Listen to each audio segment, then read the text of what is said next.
We turn once again to Matthew 28 and verse 20. हम फिर एक बार निकालेंगे मत्ती उसका 28 अध्याय और उसका 20 वचन, where Jesus commanded us to teach people in every nation all that he has commanded.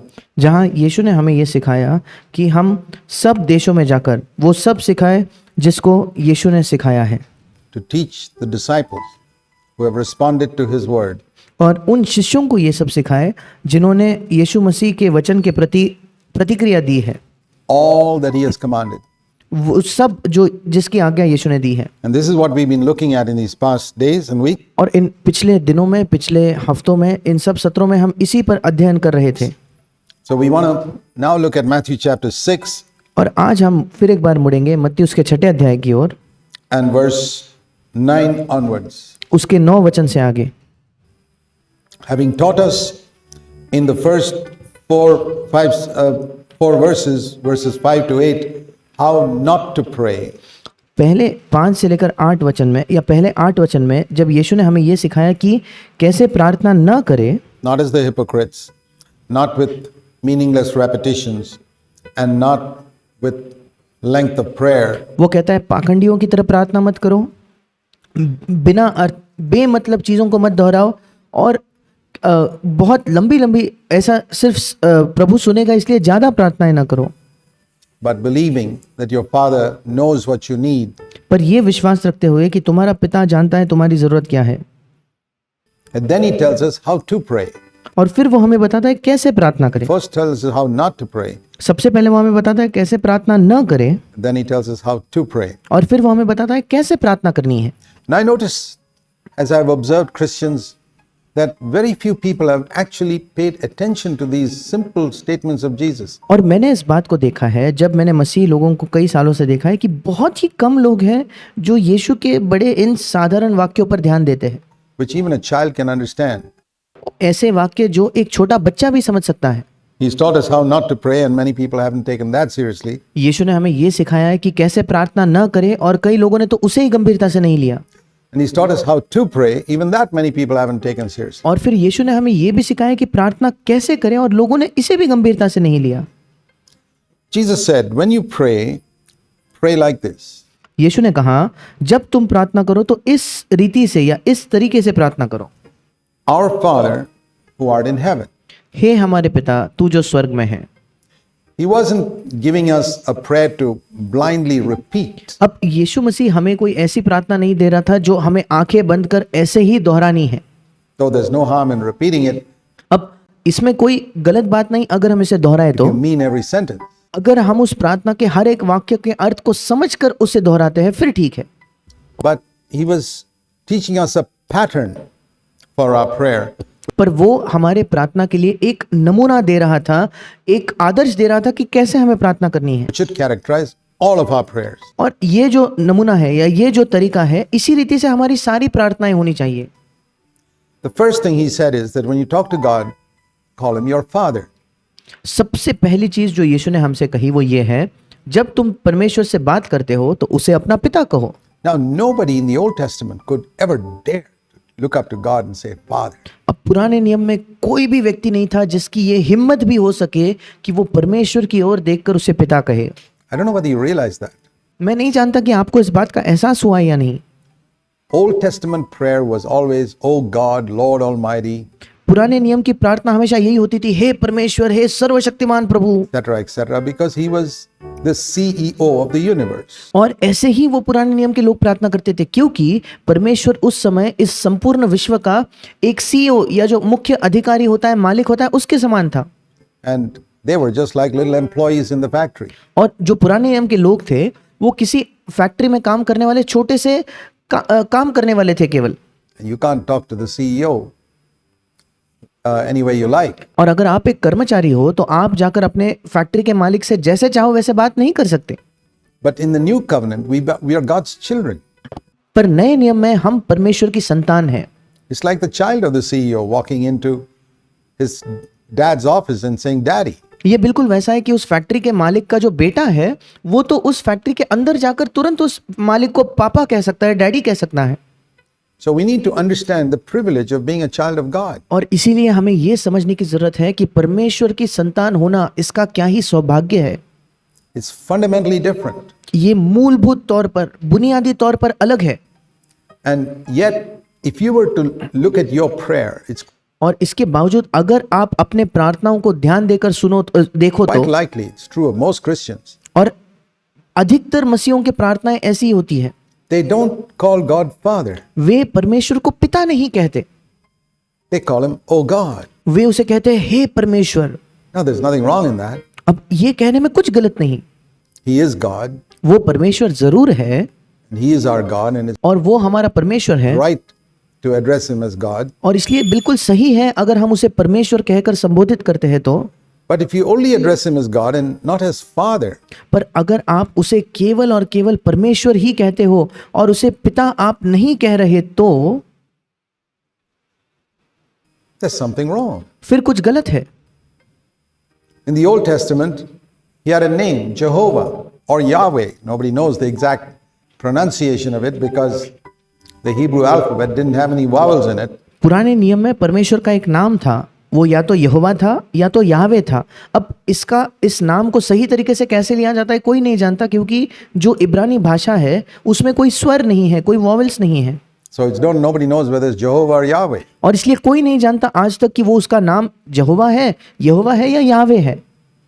Some people say Jehovah, some people say Yahweh. कुछ लोग कहते हैं उसका नाम यहोवा था, कुछ लोग कहते हैं उसका नाम याहवे था। But as far as I'm concerned, it's an absolutely unimportant discussion. अब जहां तक मेरी बात है, मेरे लिए तो ये एक ऐसी चर्चा है जो किसी काम की नहीं, कोई उसमें महत्व नहीं। Because I don't call God Jehovah and I don't call God Yahweh.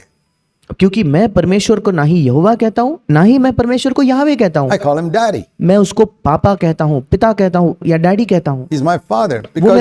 वो मेरा पिता है। Jesus taught us to say, pray saying, Our Father. और क्योंकि यीशु ने हमें प्रार्थना करना सिखाया कि इस रीति से प्रार्थना किया करो, हे हमारे पिता। The Holy Spirit comes into our hearts. We read in Romans 8 and cries out, Abba. पवित्र आत्मा हमारे हृदय में आता है। रोमियो 8 में आप पढ़ते हो कि वो हमारे हृदय में आकर पुकारता है, अब्बा, Father. अब्बा पिता। Yet if you look at some of the songs people sing, पर अगर आप कुछ गीतों को देखो कि लोग कैसे गीत गाते हैं, Guide me, O thou great Jehovah. वे कहते हैं मेरा मार्गदर्शन कर हे महान यहोवा। Are you speaking to your Father? क्या आप अपने पिता से बात कर रहे हो क्या? He is Jehovah. हाँ, वो यहोवा है। We need to learn to address Him as Father. पर हमें ये सीखना है कि कैसे हम उसे पिता कहकर बुलाए। If my children came up to me अगर मेरे बच्चे मेरे पास आते हैं and said, Mr. Poonen, और फिर वो मुझसे कहते हैं mister Panun, I'd think something wrong with them. मुझे लगेगा मेरे बच्चों में कुछ गलत है। Why are they calling me Mr. Poonen? They call वो मुझे क्यों मिस्टर पूनन me कहेंगे? Daddy. वो तो मुझे पापा कहते हैं। And I come to God, I don't call Him Jehovah, even though that's His name, और इसलिए जब मैं परमेश्वर के पास आता हूँ, मैं उसे यहोवा नहीं कहता, यद्यपि ये उसका नाम है, or Yahweh. या ना ही मैं उसे याहवे कहता I हूँ, say Father, मैं कहता हूँ पिता, because He's my Father. क्योंकि वो मेरा पिता है। I become His child. मैं उसकी संतान बन गया हूँ। That reality of having become a child of God has not hit many Christians. ये जो वास्तविकता है कि वे परमेश्वर की संतान बन चुके हैं, ये कई मसीहों को इस बात का एहसास ही नहीं हुआ है। And that's because they have not opened themselves up to the Holy Spirit. और इसका कारण ये है कि कई मसीहों ने अपने आप को पवित्र आत्मा के प्रति खोला नहीं है। And the Holy Spirit fills a person, one of the first things He does is make him cry out, Appa, Father. जब पवित्र आत्मा हमें भर देता है तो शायद सबसे पहली चीज जो पवित्र आत्मा करता वो ये है, वो हमारे अंदर से पुकारता है अब्बा और पिता। Daddy. Has that happened to you? क्या ये आपके अंदर हुआ है क्या? क्या आपने पापा पुकारा है क्या? That's very, very important. ये बहुत बहुत महत्वपूर्ण है। It's not something that somebody trains you to say. ये ऐसा कुछ नहीं है जो लोग आपको प्रशिक्षित करते हैं कि आपको ऐसे ही कहना है। It's something that inwardly, automatically you know. ये ऐसा कुछ है जो अंदर से और अपने आप से आप जानते हो। That inward reality comes when the Holy Spirit comes into a person's heart. और ये अंदरूनी वास्तविकता तभी होती है, तभी संभव है जब पवित्र आत्मा किसी व्यक्ति के हृदय में आता है, At the time he's born again, and if जब वो नया जन्म पाता है तब। he's filled with the Spirit, और अगर वो पवित्र आत्मा से भर चुका है तो he really knows God as his Father. It's वो वाकई परमेश्वर को अपने पिता या पापा के तौर पर जानता है। one of the most important things in the Christian life to know God as a Father and to call Him Father. मसीही जीवन में सबसे महत्वपूर्ण चीजों में से एक ये है कि परमेश्वर को पिता के तौर पर जानना और परमेश्वर को पिता कहकर बुलाना। You can call Him Lord, you can call Him God. It's true and it's right आप उसे प्रभु कह सकते हो, आप उसे परमेश्वर कह सकते हो, ये सच भी है, ये सही भी है and it's right to pray like that. और वैसे प्रार्थना करना भी सही है। All I say is मैं केवल ये कह रहा हूँ, the predominant way in which you should be praying is आपके प्रार्थना करने का मुख्य तौर या ज्यादातर समय आपकी प्रार्थना ऐसी होनी चाहिए, our Father. हे पिता। Not only our Father, but Jesus said, pray saying, Our Father who art in heaven. अब ना केवल हमारे पिता, पर यीशु ने हमसे कहा कि ऐसे प्रार्थना करो, हमारे पिता तू जो स्वर्ग में है। So it's not like some earthly father इसका मतलब ऐसा नहीं कि हम किसी पृथ्वी के पिता से बात कर रहे हैं, who may be powerless to help us in certain situations. क्योंकि कुछ कुछ परिस्थितियों में पृथ्वी के पिता हमारी सहायता करने के लिए बिल्कुल असहाय हैं, उनके पास कोई सामर्थ्य नहीं होती। My earthly father may love me very much, but मेरा पृथ्वी का पिता शायद मुझसे बहुत ज्यादा प्रेम करेगा, he may be helpless to help me in a difficult situation. पर शायद किसी कठिन परिस्थिति में मेरी सहायता करने के लिए वो बिल्कुल असहाय होगा। But my Father in heaven is not helpless. पर मेरा स्वर्ग का पिता वो असहाय नहीं है, He runs the universe. वो इस संपूर्ण विश्व को चलाता है। He's more powerful than the Prime Minister of India. वो भारत के प्रधानमंत्री से ज्यादा सामर्थ्यवान है। Think if the Prime Minister of India were your father. सोच कर देखिए, अगर भारत के प्रधानमंत्री आपके पिता होते तो क्या होता। If you had a problem, all you had to do was call your dad and tell him what the problem was. अगर आपको कोई समस्या आती तो आपको एक ही काम करना था, अपने पापा को फोन लगाओ और उन्हें बताओ कि क्या समस्या है। Well, your Father in heaven is more mighty, almighty, more powerful than anyone in this world. पर आपका स्वर्ग का जो पिता है वो ज्यादा सामर्थ्य से भरा है, सर्वशक्तिमान है, संसार में किसी भी व्यक्ति से ज्यादा सामर्थ्य से भरा वो है। Why don't you go to him with your problems? क्यों आप अपनी समस्याएं लेकर उसके पास नहीं जाते। So Jesus was trying to lay a basis for faith in that very first sentence. Our Father और इसलिए इस प्रार्थना के बिल्कुल पहले वाक्य में ही यीशु हमारे विश्वास को एक आधार देने की कोशिश कर रहा who है। art in heaven हे हमारे पिता तू जो स्वर्ग में है। makes it clear to my heart before I start praying ये मेरे हृदय में इस बात को बिल्कुल स्पष्ट कर देता है, प्रार्थना करना शुरू करने से भी पहले, that the one I'm talking to is my heavenly Father who कि जिससे मैं बात कर रहा हूँ वो मेरा स्वर्गीय पिता है। my Father who loves me intensely. वो मेरा पिता है जो मुझसे तीव्र प्रेम रखता है। And this Father is in heaven and he's almighty. और ये पिता स्वर्ग में है और वो सर्वशक्तिमान है। These two truths, ये जो दो सत्य है, one who loves me intensely एक वो परमेश्वर जो मुझसे तीव्र प्रेम रखता and है one who is all powerful, और दूसरा परमेश्वर जो सर्वशक्तिमान है, are the basis for my faith. ये दो सत्य मेरे विश्वास का आधार है। He can solve any problem, वो किसी भी समस्या का हल कर सकता he है, can do anything, वो कुछ भी कर सकता है and he loves me intensely. और वो मुझसे बहुत ज्यादा प्रेम करता है। That's the greatest basis for faith. ये हमारे विश्वास का सबसे बड़ा आधार है। So in that very first sentence, Jesus was laying a basis for faith. और इसलिए उस बिल्कुल पहले वाक्य में ही यीशु मसीह हमारे विश्वास को एक आधार देता है, So that when we pray to God, whatever we pray for, ताकि जब भी हम परमेश्वर से प्रार्थना करें, चाहे हम किसी भी चीज के लिए क्यों ना मांगे, faith is the basis on which we pray. विश्वास वो आधार होगा जिस आधार पर हम परमेश्वर से प्रार्थना करेंगे या मांगेंगे। And then in the remaining 6 requests और इसके बाद इस प्रार्थना में 6 विनतियां की गई है that follow after that, जो इस वाक्य के बाद आते हैं। notice, if you notice carefully, अब ध्यान दीजिए, अगर आपने ध्यान से इसे पढ़ा होगा तो देखा है तो the first 3 requests concern God. पहले 3 विनतियां परमेश्वर के बारे में है। Now when we go to God in prayer, you ask yourself, अब जब हम परमेश्वर के पास प्रार्थना करने जाते हैं, आप अपने आप से प्रश्न करके देखिए, when you kneel down to pray, जब आप घुटने टेकते हो प्रार्थना करने के लिए, what is your first request? आपकी सबसे पहली विनती क्या है? You'll find it's almost always something for yourself or your family. आप देखोगे लगभग हर बार सबसे पहले आप अपने आप के लिए कुछ चीज मांगते हो या अपने परिवार के लिए कोई चीज मांगते हो। You know, Lord, meet this need or heal my backache or प्रभु इस जरूरत को पूरा कर दे, मेरे पीठ दर्द को ठीक कर give me a they, job or मुझे नौकरी दे take care they, of my children, मेरे बच्चों को संभाल, provide a job for them, provide a marriage partner for them. मेरे बच्चों को नौकरी दे, मेरे बच्चों को जीवन साथी दे। There's nothing wrong with these requests. अब इन विनतियों में कुछ गलत नहीं। We can certainly pray for all of these things. God wants us to pray for every little thing, a small thing. Even if you have misplaced your keys, you can ask God where it is. अब इस इन चीज़ों के लिए प्रार्थना करने में कोई गलत बात नहीं। परमेश्वर चाहता है कि हम उसके पास हर छोटी चीज़ के लिए जाए, यहाँ तक कि छोटी छोटी चीज़ों के लिए जाए। यहाँ तक कि अगर आपकी चाबियाँ खो गई है तो आप परमेश्वर से पूछ सकते हो कि प्रभु मेरी सहायता कर चाबियाँ ढूंढने में। Lord, please help me to find my keys. I seem to have lost them somewhere. प्रभु मेरी सहायता कर, मेरी चाबी नहीं मिल रही, मुझे सहायता कर ढूंढने में। You can ask God for every little thing आप परमेश्वर से हर एक छोटी चीज़ भी मांग सकते हो and every big thing. और हर एक बड़ी चीज़ भी मांग But- सकते हो, पर What do you give priority to? किस चीज़ को आप प्राथमिकता देते हो?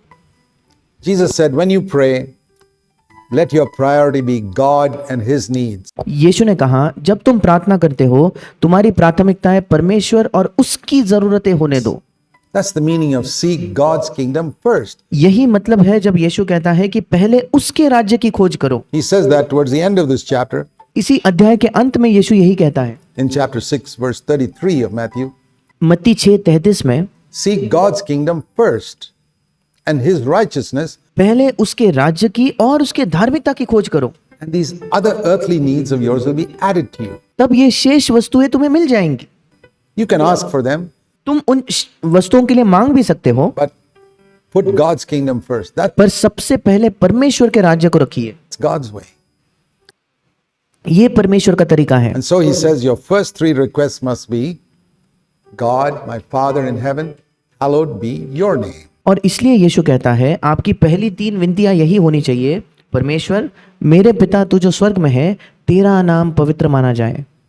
Never mind what people say about my name. That's कोई फर्क नहीं पड़ता लोग मेरे नाम के विषय में क्या कहते हैं, unimportant. ये बिल्कुल गैर महत्वपूर्ण है, इसमें कोई महत्व नहीं। My reputation, fit for the trash can. मेरा जो नाम है, मेरा जो एक सम्मान है, मेरी इज्जत है, वो कूड़ादान के बराबर है, उसी के योग्य है, Forget it. वो भूल जाओ। Are you concerned about your name and your reputation more than God's name? क्या आपको आपके नाम, आपकी इज्जत, आपके मान का ज्यादा महत्व समझते हो क्या परमेश्वर के इससे?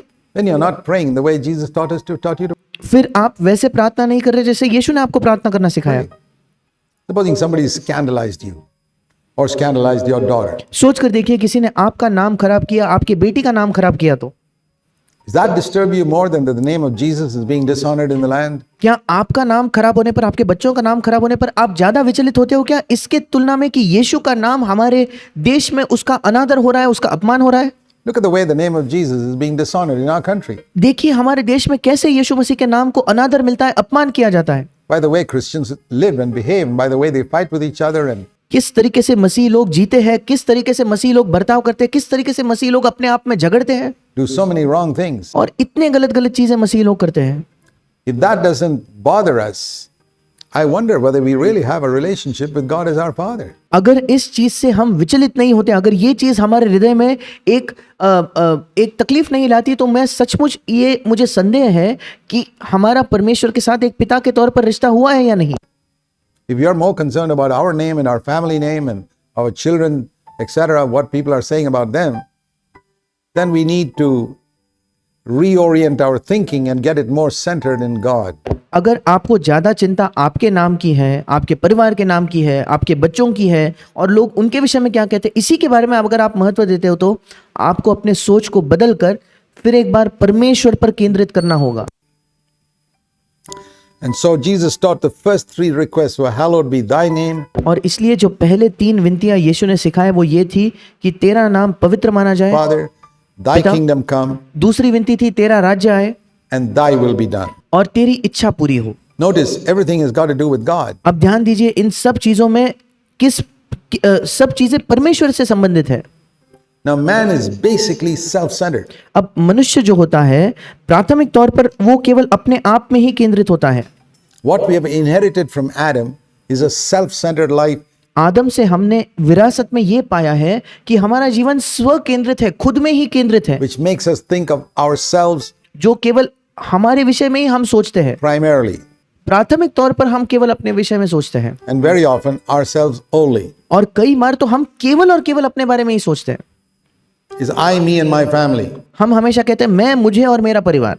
That's all that concerns most people. And अधिकतर लोगों का पूरा ध्यान इन्हीं चीजों में है even if they get converted, और अगर उनका नया जन्म भी होता है फिर भी it's still I, me, and my family. उसके बाद भी केवल इतना ही है, मैं, मुझे, मेरा परिवार।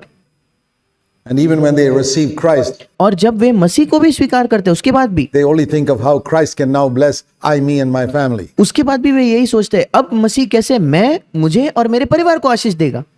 Now that's not Christianity. अब ये मसीहत नहीं है। Jesus came to deliver us from this self-centered life.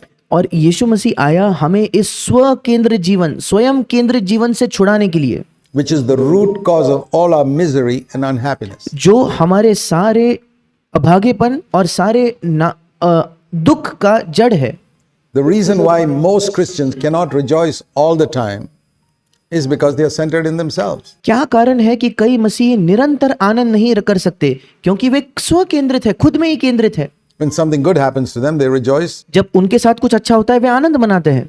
When something does not happen the way they wanted, you didn't get the promotion that you expected, you lose your joy. और अगर ऐसा कुछ होता है जो उनके मन के इच्छा के अनुसार नहीं है, अगर आपको जो प्रमोशन मिलने वाला था वो नहीं मिलता, फिर वे अपने आनंद को खो देते हैं। Why is that? ऐसा God क्यों? is still on the throne. परमेश्वर अब भी सिंहासन पर है, Your sins are still forgiven. आपके पाप अब भी क्षमा किए गए हैं, The devil's still been defeated. शैतान अब भी हरा दिया गया है। Why can't you rejoice? फिर क्यों आप आनंद नहीं कर सकते? Because something you wanted, you didn't get. आप आनंद नहीं करते क्योंकि ऐसी चीज जो आपको चाहिए थी आपको नहीं मिली। Jesus has come to deliver us from this self-centered life, यीशु मसीह आया है ताकि हम स्व केंद्रित जीवन से वो हमें छुड़ा सके, which is the root cause of all our problems. जो हमारे सब समस्याओं की जड़ है।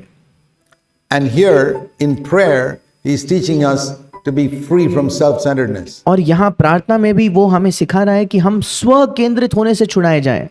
Can we ask for food? Of क्या हम भोजन के लिए प्रभु से मांग सकते हैं? course we can. निश्चित तौर पर। He taught us to pray in verse यीशु ने हमें प्रार्थना करना भी सिखाया। 11. 11वें वचन give में us this day our daily bread. उसने कहा हमें आज की रोटी आज हमें दे। And daily bread includes food, clothing, shelter. और दिन भर की रोटी जब हम कहते हैं इसमें हमारा भोजन है, हमारे कपड़े हैं, हमारा घर है, Children's education, बच्चों की पढ़ाई है, because they need to get educated and get a job so that they can earn their daily bread. क्योंकि हमारे बच्चों की जरूरत है कि वे पढ़ाई लिखाई करके उन्हें नौकरी मिले ताकि वे अपनी प्रतिदिन की रोटी कमा सके। There's nothing wrong in asking for these things. इन चीजों को मांगने में कुछ गलत नहीं। Forgive us our sins. हमारे पापों को क्षमा कर, That's also a good request. ये भी अच्छी विनती है। Deliver us from evil. हमें बुराई से छुड़ा, Good request. ये भी अच्छी विनती है। But all these three requests concerning us come after seeking God's name, God's kingdom, and God's glory. पर ये तीन विनतियां जो हमारे विषय में है ये बाद में आती है। सबसे पहले हमें परमेश्वर का नाम, परमेश्वर का राज्य और परमेश्वर की महिमा को खोजना है। It's changing our priorities. इससे हमारी प्राथमिकताएं बदल जाएंगी। So the right way to pray is to pray with God's kingdom, His name, and His will primary in our thinking. अब प्रार्थना करने का सही तरीका ये है कि हम परमेश्वर के राज्य, परमेश्वर के नाम और उसकी इच्छा को प्राथमिक रखकर हमारे सोच विचारों में उसे प्राथमिक रखकर प्रार्थना करें। In other words, I must change my whole way of life, दूसरे शब्दों में मुझे मेरे जीवन का संपूर्ण तरीका ही बदलना है, where I'm thinking now in terms of God's name and God's kingdom, God's glory. जबकि अब मैं परमेश्वर के नाम, परमेश्वर के राज्य और परमेश्वर के महिमा के बारे में सोचता That is हूँ। the truly spiritual Christian. ये है वाकई में सच्चा आत्मिक मसीही। So I say, anybody can repeat this prayer. Even अब मैं कहता हूँ कोई भी व्यक्ति इस प्रार्थना को दोहरा सकता a है। parrot can repeat this prayer. You can एक तोता भी इस प्रार्थना को दोहरा सकता है। read it play it into a tape recorder and play it, and आप इसको टेप रिकॉर्डर में प्ले करो, टेप रिकॉर्डर भी ये प्रार्थना you can repeat it that way. But और उस तरीके से भी आप इस प्रार्थना को दोहरा सकते if हो। you really meaningfully pray it, only a spiritual person can pray this prayer. पर अगर वाकई इसके अर्थ को समझकर प्रार्थना करना है तो केवल एक आत्मिक व्यक्ति ही इस प्रार्थना को कर सकता है। Because only a spiritual person can say, my primary concern in life is that God's name should be hallowed. और केवल एक सच्चा आत्मिक व्यक्ति ही ये प्रार्थना ईमानदारी से कर सकता है कि मेरे जीवन की प्राथमिक चिंता यही है कि परमेश्वर के नाम को पवित्र माना जाए। In this country, इस देश में, the church, कलीसिया में, me and my मुझ में, मेरे परिवार family, में God's name should be hallowed. परमेश्वर का नाम पवित्र माना जाए। God's kingdom should come परमेश्वर का राज्य आना चाहिए soon. जल्दी। God's rule should be established in the परमेश्वर का जो राज है, परमेश्वर की जो सत्ता है वो स्थापना होनी चाहिए उसकी Church. कलीसिया में। God's will should be done. My life, my family, everywhere. परमेश्वर की इच्छा पूरी होनी चाहिए मेरे जीवन में, मेरे परिवार में, हर एक जगह। That is the mark of a spiritual man. एक आत्मिक व्यक्ति का यही चिन्ह है। I want to say to you, my dear friends, मैं आपसे कहना चाहता हूँ मेरे प्रिय मित्रों, don't consider yourself spiritual until these three are your uppermost desires in your heart. आप अपने आप को आत्मिक तब तक ना समझे जब तक ये तीन चीजें आपके हृदय की इच्छाओं में सबसे ऊंचे स्थान पर ना आ जाए। Everything else is meaningless. बाकी सब चीजें निरर्थक है, किसी मतलब की नहीं, बेमतलब है। If the center of your life is still around yourself, अगर आपके जीवन का केंद्र बिंदु अभी आपके ही इर्द गिर्द अगर घूम रहा है तो। many people when they are converted, कई लोग जब उनका नया जन्म होता है, their life has been self-centered all along. They've just added Jesus also has come into their orbit to serve them. और क्योंकि उनका जीवन पूरे जिंदगी भर स्व केंद्रित था, जब उनका नया जन्म होता है उन्होंने यीशु को केवल अपनी कक्षा में जोड़ लिया है, जैसे वो ग्रह पथ होता है उसमें यीशु को जोड़ लिया है ताकि यीशु उनकी सेवा करे, To forgive their sins, to ताकि यीशु उनके पापों को क्षमा करे, answer their prayers, यीशु उनके प्रार्थनाओं के उत्तर दे, to bless them, make यीशु उन्हें आशीष them दे, prosperous, heal them, यीशु उन्हें समृद्ध बनाए, उन्हें पैसा दे their sicknesses. और उनके बीमारियों को चंगा करे। This is not Christianity. पर ये मसीहत नहीं है, This is a self-centered life with just religion added onto it. ये एक स्व केंद्रित जीवन है जिसमें केवल धर्म को जोड़ दिया गया है। When Christ really comes in, we repent of that self-centered life. जब मसीह वाकई हमारे हृदय में आता है, उस स्व केंद्रित जीवन से हम घूम जाते हैं, हम मन फिराते हैं, पीछे मुड़ते हैं God becomes the center. और परमेश्वर हमारे जीवन का केंद्र बन जाता है। And then, in the three requests concerning ourselves, at the end of that prayer, और फिर इस प्रार्थना के अंत में जो तीन विनतियां हमारे विषय में हैं, it is material things are there. Give us यहाँ भौतिक वस्तुओं का जिक्र है। this day our daily bread. और सबसे पहला है कि आज की रोटी, हमारे प्रतिदिन की रोटी तू हमें दे। But link it with thy will be done on earth as it is in heaven. पर अगर आप इसे पढ़कर पिछले वचन से जोड़े कि तेरी इच्छा जैसे स्वर्ग में पूरी होती है वैसे पृथ्वी पर हो, और फिर हमारे दिन भर की रोटी आज हमें दे। I'm saying, my Father, I want to do your will on earth in my life exactly like the angels do it in heaven. और मैं कह रहा हूं कि हे मेरे पिता, मैं तेरी इच्छा को इस पृथ्वी पर मेरे जीवन में बिल्कुल वैसे करना चाहता हूं जैसे स्वर्ग के स्वर्गदूत तेरी इच्छा को पूरा करते हैं। Which is instant obedience, और स्वर्ग के स्वर्गदूत जो है वे तुरंत आज्ञा मानते हैं, बिल्कुल वैसे। waiting upon you, और वे तेरी बाट जोते हैं प्रभु, और तुरंत तेरी आज्ञा मानते हैं, obeying you instantly. तुरंत तेरी आज्ञा मानते हैं, तेरी बात मानते हैं। And in order to do your will, और प्रभु तेरी इच्छा पूरी करने के लिए I need help. मुझे स्वास्थ्य चाहिए, So give me my daily bread. और इसीलिए मेरे दिन भर की रोटी आज Link मुझे those दे। two together. इन दो चीजों को जोड़कर एक साथ रखिए। Why are you praying for daily bread? क्यों आप प्रतिदिन की रोटी मांग रहे हो परमेश्वर से? Is it in order to do God's will, क्या इसलिए मांग रहे होगा कि आप परमेश्वर की इच्छा को पूरा कर पाओ, or in order for you to do your own will? या केवल इसलिए कि आप अपनी इच्छा पूरा करना चाहते हो? Is it in order to sin, क्या आप रोज की रोटी इसलिए मांग रहे हो कि आप पाप करो, or in order to please God? या इसलिए कि आप परमेश्वर को प्रसन्न करना चाहते हो? Give me this day our daily bread. आज की हमारी दिन भर की रोटी आज हमें दे। Give us this day our daily bread. आज की हमारी रोटी आज तो हमें दे। Health and strength स्वास्थ्य और to live सामर्थ्य, for God. ताकि हम परमेश्वर के लिए जीवन जी पाए। The other thing I want you to notice here is, यहाँ दूसरी चीज जो मैं चाहता हूं कि आप ध्यान दें, जिस पर in this entire prayer, the word me, my, is missing. इस पूरे प्रार्थना में मैं, मेरा, मुझे, ये शब्द गायब है। Isn't that interesting? क्या ये बिल्कुल दिलचस्प नहीं? In our prayers, you'll find me, my are very frequently there. हमारे प्रार्थनाओं में आप देखोगे बार बार हम कहते हैं मैं, मेरा, मुझे, But in this prayer, the Lord taught us to pray, the words me and my are completely absent. पर जिस प्रार्थना को प्रभु ने हमें करने सिखाया उसमें मैं, मेरा, मुझे, ये शब्द बिल्कुल गायब है। He says, give us. वो कहता है हमारी, हमें दे। Means it's not just me, Lord. I think of my brother too. He needs इसका मतलब मैं कहता हूँ प्रभु केवल मैं नहीं, मैं अपने भाई के बारे में भी सोच रहा हूँ, daily bread as well. उसे भी उसकी आज की रोटी चाहिए। Forgive us. Don't just forgive me. Forgive और मैं कहता हूँ हमें क्षमा कर, केवल मुझे मत क्षमा कर प्रभु, my brother too. मेरे भाई को भी क्षमा कर, Deliver us. हमें बुराई से छुड़ा। So, the truly spiritual man is a man whose life is centered in God, और सच वास्तविक आत्मिक व्यक्ति वो है, एक ऐसा व्यक्ति जिसका जीवन परमेश्वर में केंद्रित है। and when it comes down to self, he thinks not only of himself but the people around him. और जब बात अपने आप की आती है वो केवल अपने आप की नहीं सोचता पर उसके आसपास के लोगों के बारे में भी सोचता है, The others who are also part of that family और बाकी के लोग भी जो परमेश्वर के परिवार का हिस्सा of है, God, because God is the father of a large family, क्योंकि परमेश्वर एक बड़े परिवार का पिता है, and I think of others as well. और इसलिए मैं दूसरों के बारे में भी सोचता हूँ। So it's Christ first and others and me together, और क्रम यह है, पहला मसीह, फिर दूसरे और मैं एक साथ।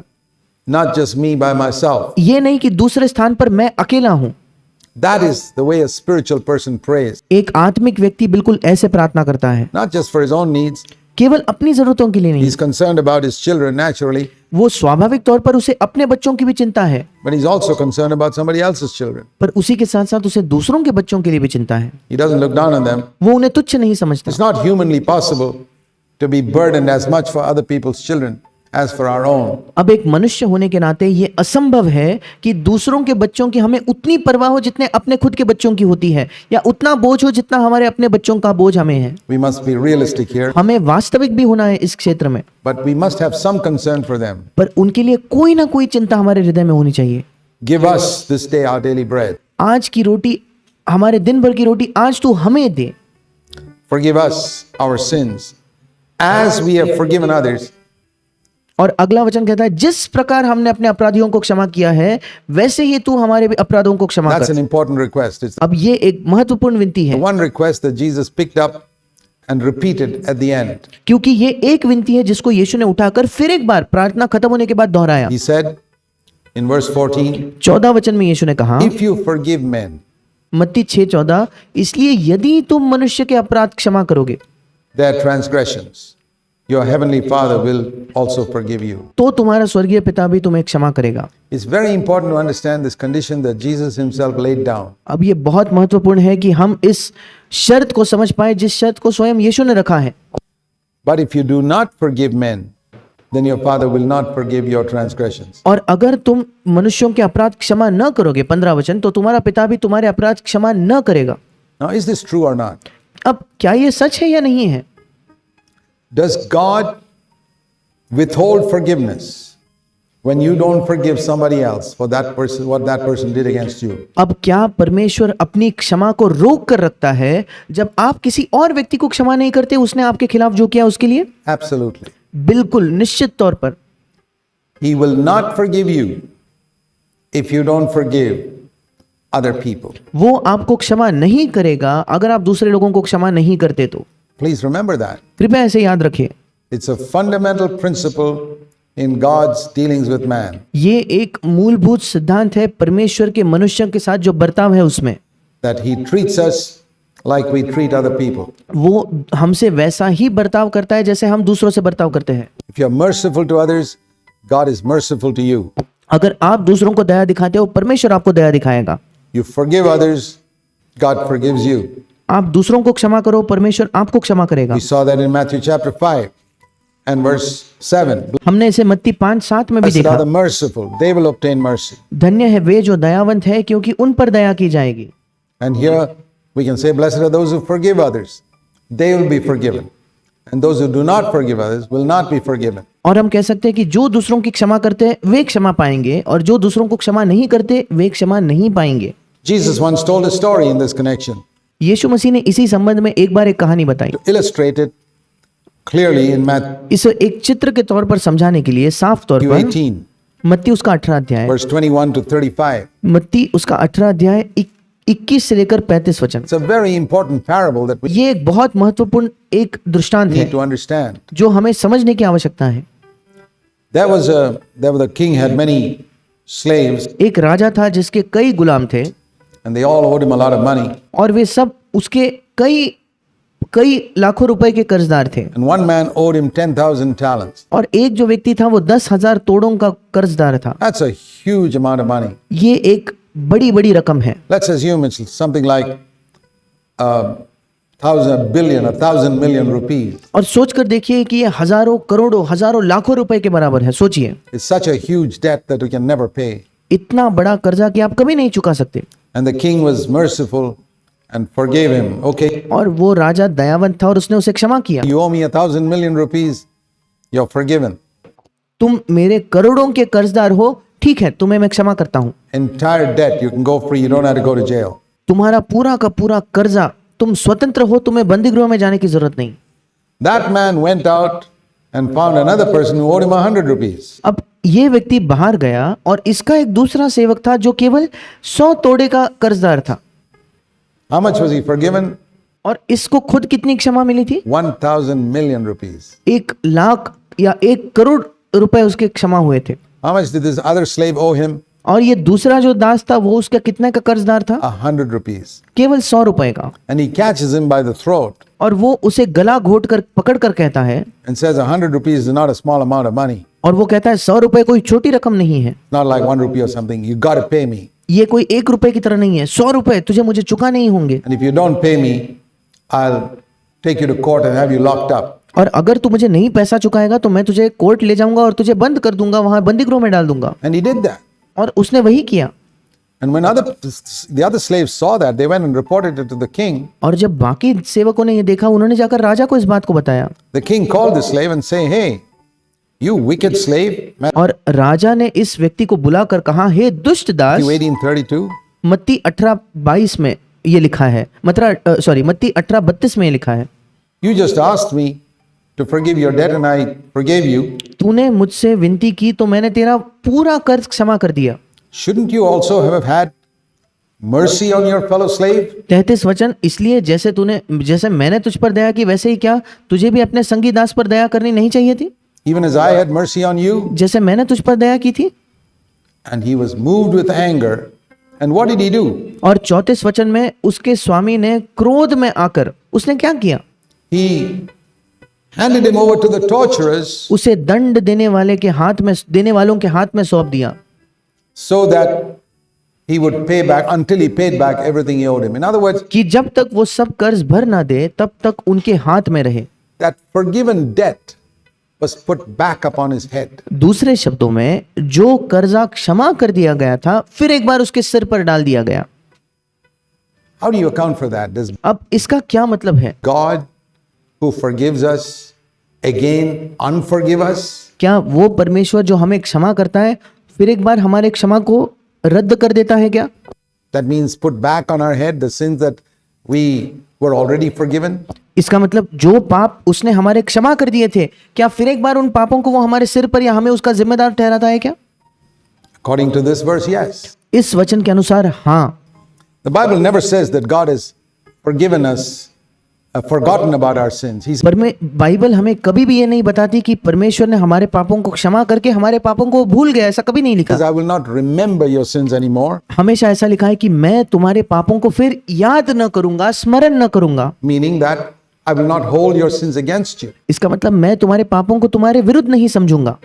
But there's no verse which says that God completely forgets. I पर ऐसा कोई वचन नहीं है बाइबल में जो कहता है कि परमेश्वर संपूर्ण तौर पर भूल जाता है। myself can't forget the sins I committed. मैं खुद अपने पापों को नहीं भूल सकता जो पाप मैंने किए हैं। How can God forget all about it? फिर परमेश्वर कैसे मेरे पाप भूल सकता है? No. नहीं, He knows, परमेश्वर जानता है, but he doesn't hold it against us. पर वो उन पापों को हमारे खिलाफ नहीं समझता। And there is a parable that teaches that God can put it back upon us if we don't forgive somebody else. और यहाँ एक दृष्टांत है जो हमें सिखाता है कि अगर हम किसी और को क्षमा न करें तो परमेश्वर हमारे सारे पाप फिर एक बार हमारे सिर पर डालेगा। And so we see here, if you forgive others, God forgives you. और इसलिए हम यहाँ देखते हैं अगर आप दूसरों को क्षमा करते हो तो परमेश्वर आपको क्षमा If you करेगा। do not, God will not forgive you. अगर आप क्षमा नहीं करोगे तो परमेश्वर आपको क्षमा नहीं करेगा। And then the last request is, और फिर अंतिम विनती ये है, do not lead us into temptation. हमें प्रलोभन में या हमें परीक्षा में न ले जा। What does that mean? God अब परीक्षा में न ले जाने का क्या मतलब है? will not allow us to be tempted beyond our ability. अब परमेश्वर कभी भी हमें अपने क्षमता से ज्यादा परखे जाने नहीं देगा।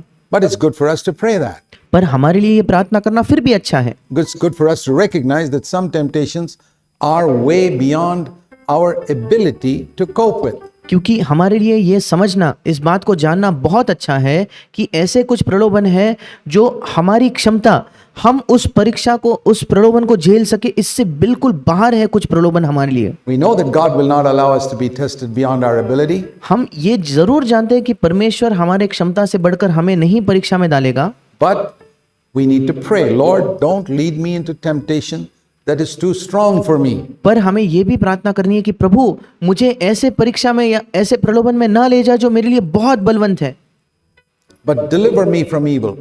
पर मुझे बुराई से बचा। And there I'm expressing a humble position saying, I do not know how to overcome this temptation. और यहाँ मैं एक नम्रता के स्थान को लेकर ये कहता हूँ कि प्रभु मैं नहीं जानता इस प्रलोभन पर विजय कैसे प्राप्त कर सकता हूँ। I don't have the ability to overcome this temptation. मेरे पास क्षमता ही नहीं है इस प्रलोभन पर विजय प्राप्त करने की। So Lord, my Father, please don't lead me into something too strong for me. और इसलिए हे प्रभु मेरे पिता कृपया मुझे एक ऐसे प्रलोभन में ना ले जा जो मेरे लिए बहुत बलवंत है। I'm expressing my inability there.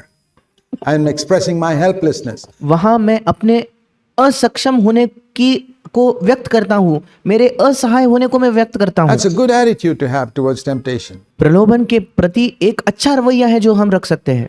We are not to think that we are strong enough to overcome temptation. That's हमें कभी भी ये नहीं सोचना है कि हम अपने आप में इतने बलवंत हैं कि हम प्रलोभन पर विजय प्राप्त कर सकते the हैं, reason many people don't have victory over sin. क्योंकि कई लोग ऐसा सोचते हैं इसीलिए उनको पाप पर विजय नहीं मिलती।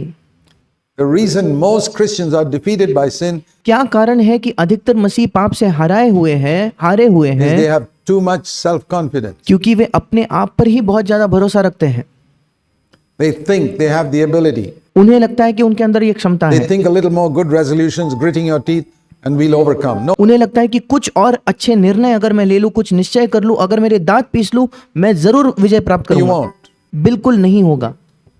We have to acknowledge, Lord, don't lead me into temptation too strong for me. और हमें इस बात को मानना होगा, प्रभु कृपया मुझे किसी ऐसे प्रलोभन में ना ले जा जो मेरे लिए बहुत बलवंत है। And when I face any temptation, you deliver me from evil, और जब मैं किसी भी प्रलोभन का सामना करता हूं, तू मुझे दुष्टता से बचा, because I cannot overcome evil on my own. क्योंकि मैं दुष्टता को अपने आप से नहीं उस पर विजय प्राप्त कर सकता।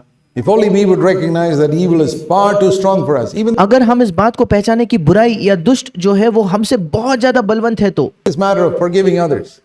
यहाँ तक कि इस मामले में भी, दूसरों को क्षमा करने के मामले में भी, If you find it difficult to forgive somebody, and that अगर आपको किसी को क्षमा करना मुश्किल लगता है तो can happen sometimes, ये हो सकता है कभी कभी somebody has done such terrible harm to you किसी व्यक्ति ने आपके खिलाफ इतनी दुष्टता की है, ऐसी बुराई की है, or to your family, या आपके परिवार के खिलाफ, and you find it very, very difficult to forgive that person. और आपको बहुत बहुत कठिन लगता है उस व्यक्ति को क्षमा करने में, For what evil that person has done, maybe क्योंकि उस व्यक्ति ने ऐसी बुराई आपके खिलाफ की है। some permanent damage शायद हमेशा के लिए कोई चीज का नुकसान आपको हो चुका है, has been done to you or your family members आपको या आपके परिवारजनों को, by something that some person did. क्योंकि किसी व्यक्ति ने आपके खिलाफ ऐसा कुछ दुष्ट या बुरा काम किया।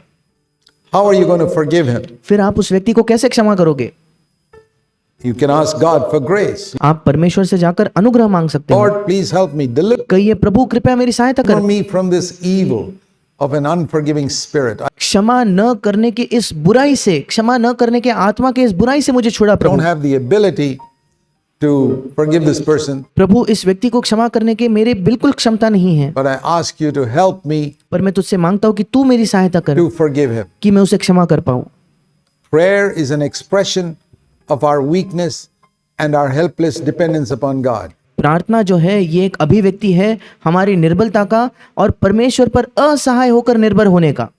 And faith is the confidence that God will help me because he is my Father who is in heaven. और विश्वास ये हियाव है, ये भरोसा है कि परमेश्वर निश्चित तौर पर मेरी सहायता करेगा, क्योंकि वो मेरा पिता है जो स्वर्ग में है। He sent his son to die to free me from all my sins. उसने अपने बेटे को भेजा ताकि वो मरे और मुझे अपने सारे पापों से छुड़ाए। How much more? Romans 8:32 says, if he gave his son to free you from all your sins, और फिर कितना अधिक रोमियो 8:32 कहता है, जिसने अपने निज पुत्र को तुम्हारे पापों को छुड़ाने के लिए दिया, how much more he will give you everything that you need along तो उसके साथ वो हमें और सब कुछ क्यों न देगा। with him. And then the prayer concludes with और फिर ये प्रार्थना का अंत होता है in Matthew 6 and verse 13, मत्ती उसके 6 अध्याय के 13 वचन में, for thine is the kingdom, क्योंकि राज्य the power और पराक्रम and the glory और महिमा forever and ever. Amen. सदा तेरी ही है, आमीन। So this is very important that we conclude our prayer like this. और ये बहुत महत्वपूर्ण है कि हम हमारे प्रार्थना का अंत इस प्रकार से कहें Say, Lord, और कहे, at the end of it all, प्रभु इस सब के अंत में when you've answered my prayer, when जब तूने मेरे प्रार्थना का उत्तर दे दिया you've है, done everything that I asked you for, प्रभु जो कुछ मैंने तुझसे मांगा जब तू वो कर चुका होगा, I want to acknowledge, first of all, I want to acknowledge that the kingdom is yours. मैं इस बात को मान लेना चाहता हूँ, सबसे पहले प्रभु राज्य तेरा है। It is your kingdom that I seek. प्रभु तेरा राज्य है जिसको मैं खोजता हूँ, And the power is yours. और पराक्रम या सामर्थ तेरा I है। don't have power मेरे पास खुद का अपना कोई सामर्थ नहीं है, to be able to live this life. ये जीवन जीने का सामर्थ नहीं I है, don't have power to overcome sin. I पाप पर विजय प्राप्त करने का सामर्थ नहीं don't है। have power. The power is yours. मेरे पास सामर्थ नहीं है प्रभु, सामर्थ तेरा है। And when I do overcome sin, और जब मैं पाप पर विजय प्राप्त कर लूंगा, the glory will also be yours. तब प्रभु महिमा भी तेरी ही होगी। And then the prayer concludes with Amen. और फिर प्रार्थना का अंत होता है आमेन से। Amen means it will be so. आमेन का मतलब है ऐसा ही होगा। Jesus placed a great importance on prayer. यीशु मसीह ने प्रार्थना पर बहुत ज्यादा महत्व दिया। One of the things he said in Luke chapter 18 and verse 1 was, और लूका उसके 18 अध्याय के पहले वचन में एक चीज जो यीशु ने कही, men should always pray and not give up. Luke chapter 18 कि मनुष्य नित्य प्रार्थना करे और हियाव न छोड़े। लूका उसका 18 अध्याय verse 1 he said, men पहला ought वचन always to pray and not lose heart, कि मनुष्य नित्य प्रार्थना करे और हियाव न छोड़े, not get discouraged. वे निराश न हो। The only two parables he gave on prayer और यीशु ने दो ही दृष्टांत प्रार्थना पर दिए। spoke on persistence. दोनों दृष्टांतों में उसने लगातार प्रार्थना करने के बारे में कहा। One was the widow who went to a judge in Luke 18 verse 1 to 8, एक था उस विधवा के विषय में जो लूका 18 उसके 1 से 8 वचन में एक न्यायाधीश के पास जाती keeping है on asking until she got justice against her enemy. और वो मांगते ही रही जब तक उसके शत्रु के खिलाफ उसे न्याय नहीं मिल गया। And that is a prayer for overcoming Satan and और ये एक प्रार्थना है शैतान पर विजय प्राप्त करने के लिए the lusts in our flesh. और हमारे शरीर में जो अभिलाषा है उन पर विजय प्राप्त करने के लिए। And the other parable is in Luke chapter 11 और दूसरा दृष्टांत है लूका उसके 11वें अध्याय में and verses 5 to 13, उसके 5 से लेकर 13 वचन में, where Jesus was speaking about asking God for bread, for strength and gifts to help another person who's in need who comes to us. और जहां यीशु बात कर रहा था कि हम परमेश्वर से रोटी मांगे मतलब उससे सामर्थ और वरदान मांगे ताकि हम दूसरे व्यक्ति की सहायता करें जो जरूरतमंद है और जो हमारे पास आता है। And there again, this emphasis is on persistence. The person keeps on knocking.